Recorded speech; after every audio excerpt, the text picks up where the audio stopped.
तो देखो, ब्रह्मा विष्णु शंकर को भी शरीर है क्या? नहीं है।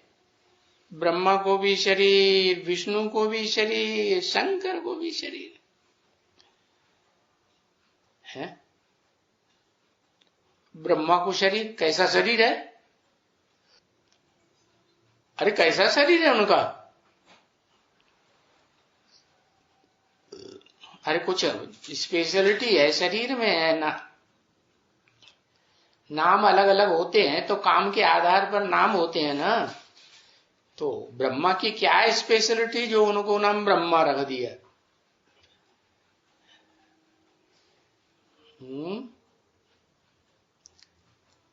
कुछ नहीं, हवा है, सूक्ष्म है। तो सारे ही सूक्ष्म है, भूत प्रेत सारे ही सूक्ष्म नहीं है, तो उन सबको ब्रह्मा कह दें? ये कोई डेफिनेशन हुई ब्रह्मा की? है बड़ी अम्मा। अच्छा, जिसको ब्रह्मा, जिसको विष्णु, जिसको शंकर, तीनों अलग अलग हैं। जिसको ब्रह्मा कहा तो वो बड़ी अम्मा है, उससे बड़ी अम्मा कोई है ही नहीं। अरे वो भी कोई बात नहीं, तो ढेर सारी अम्माएं हो गई ना फिर।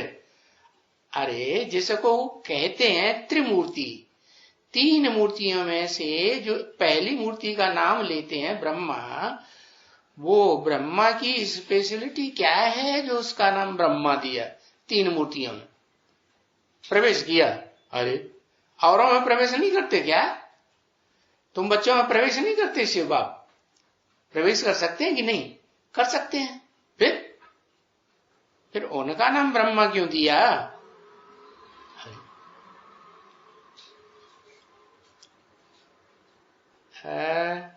सहन करते हैं। अच्छा, वो ब्रह्मा ज्यादा सहन करते हैं।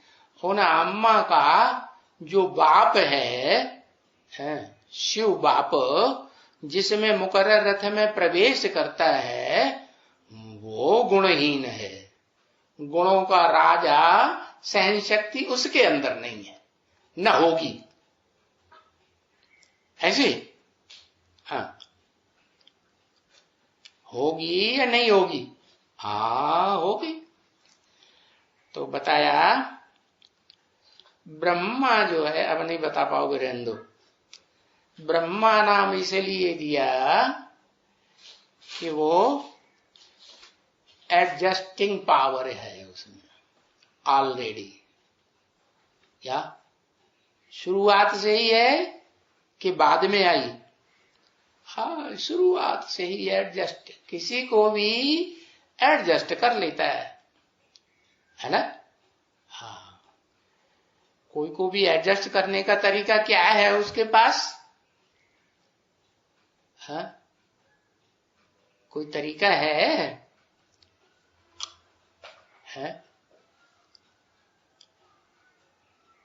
हाँ,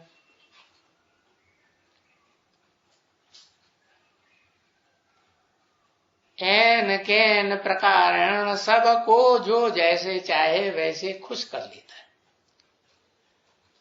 प्रसन्न करता है या नहीं है? अल्पकाल के लिए भले प्रसन्न करे कि दीर्घ काल के लिए, सदा के लिए प्रसन्न कर लेता है? अल्पकाल के लिए प्रसन्न कर लिया, उस समय प्रसन्न तो कर लिया, एडजस्ट तो कर लिया ना। हाँ, तो एडजस्टिंग पावर होने की वजह से रिजल्ट क्या आता है? कोई भी उसके सहयोगी बन जाते हैं। इसलिए शंकर को भुजाएं सहयोगी के रूप में नहीं दिखाते हैं, और ब्रह्मा को भुजाएं दिखाते, विष्णु को भी भुजाएं दिखाते हैं, लेकिन शंकर को भुजाएं नहीं दिखाते, क्यों? किसी के साथ एडजस्ट होके चलता ही नहीं। क्या करता है? ऐसा क्या करता है जो किसी के साथ एडजस्ट ही नहीं हो पाता है? अरे कुछ करता है कि नहीं? सच्चा है। अच्छा, सत्य तो शिव है। एक शिव आत्मा सुप्रीम सोल के अलावा कोई सदा सत्य है? मुकर्ररतधारी आत्मा सदा सत्य है। और सबसे झूठल्ला है, सबसे ज्यादा कलयुग के अंत में सबसे ज्यादा झूठा बन जाता है और सबसे ज्यादा सच्चा भी है। सारी दुनिया झूठा कहती है तो सबसे ज्यादा ही कहेंगे ना। हाँ, बताया वो एडजस्टिंग पावर होने की वजह से सबका सहयोगी बनता है। इसलिए संगठन जो सहयोग देगा तो दूसरों से सहयोग मिलेगा या नहीं मिलेगा? मिलता है कि नहीं? मिलता है। सहयोग मिलता है तो सबको संगठित कर लेता है कि नहीं? हाँ, तो जो खास खास पावरफुल आत्माएं, पावरफुल देवताएं हैं, उनको भी संगठित कर लेता है। तो ब्रह्मा को 4 मुख दिखाए जाते हैं जिनको संगठित कर लेता है। फिर 5वें मुख को, उसको भी संगठन कर लेना, अपने में मिला ले, है अल्पकाल के लिए खुश कर ले, कर लेता है? कर पाता है? 5 को? हाँ, उसको नहीं कर पाता। तो इसका मतलब कि ज्यादा पावरफुल कौन हुआ? 5वां मुख ज्यादा पावरफुल हुआ ना। कारण, कोई तो कारण होगा, है? कारण है कि वो समाज को प्रेफरेंस देता है।